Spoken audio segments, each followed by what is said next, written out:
All right, hello everyone, and welcome to the second module of Introduction to American Politics. And today we're going to be talking about the founding document of the United States, the U.S. Constitution.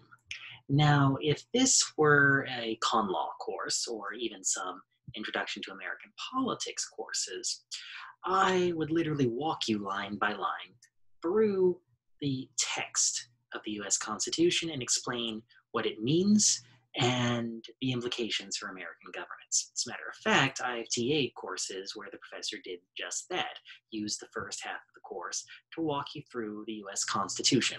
Now that's perfectly fine, but instead what I'm going to do, I'm going to encourage you to read the US Constitution on your own time. I didn't make it a requirement for this course, but I am going to talk about the purpose that the Constitution serves in American democracy, and I'm going to reference certain parts of it throughout the course.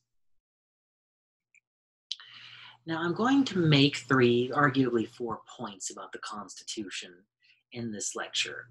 The first is that the Constitution is ultimately a coordinating device. I argued to you in the last lecture that politics was the solution to a coordination problem.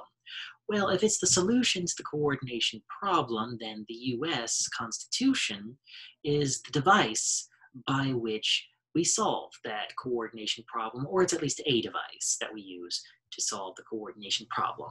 And the way it does that is by establishing the rules for deciding how to decide.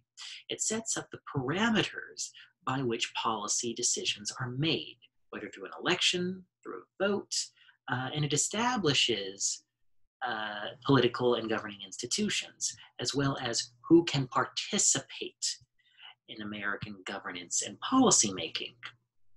Now, the thing about the US Constitution is that whether or not you're a textualist or you believe in a living document interpretation of the Constitution, and if you're unfamiliar with those terms, we'll go into them a little later.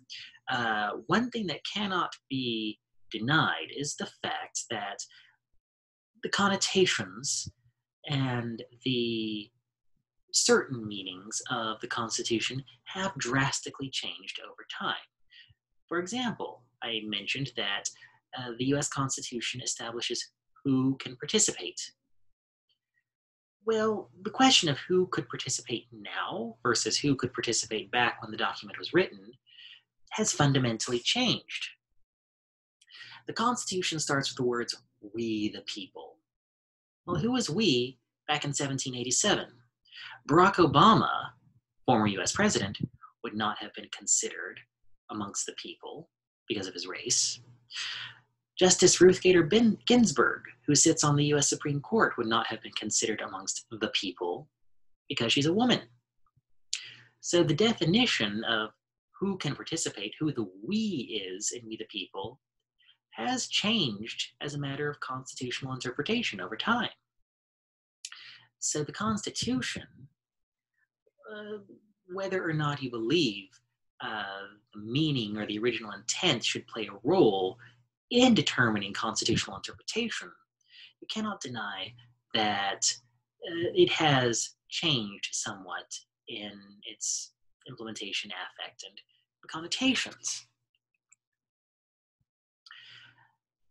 There are also things about the Constitution that may seem very explicit and quite unquestionable.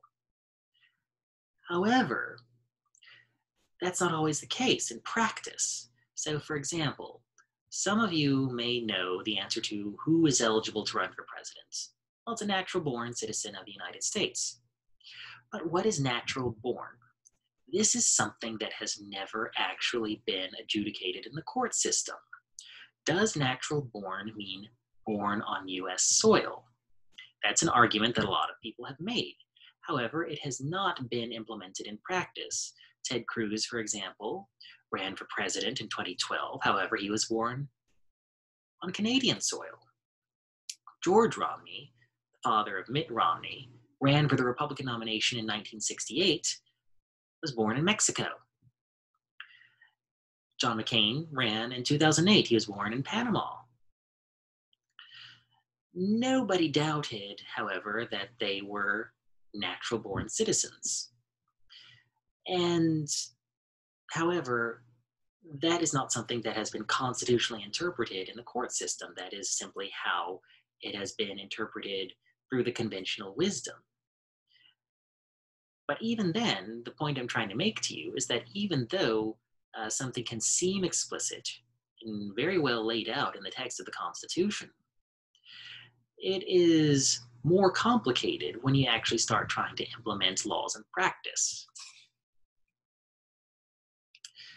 So the fourth argument I'm going to make is that it ultimately details institutional responsibilities in a very broad sense. It does tell us which institutions can do what, in addition to setting up those institutions in the first place.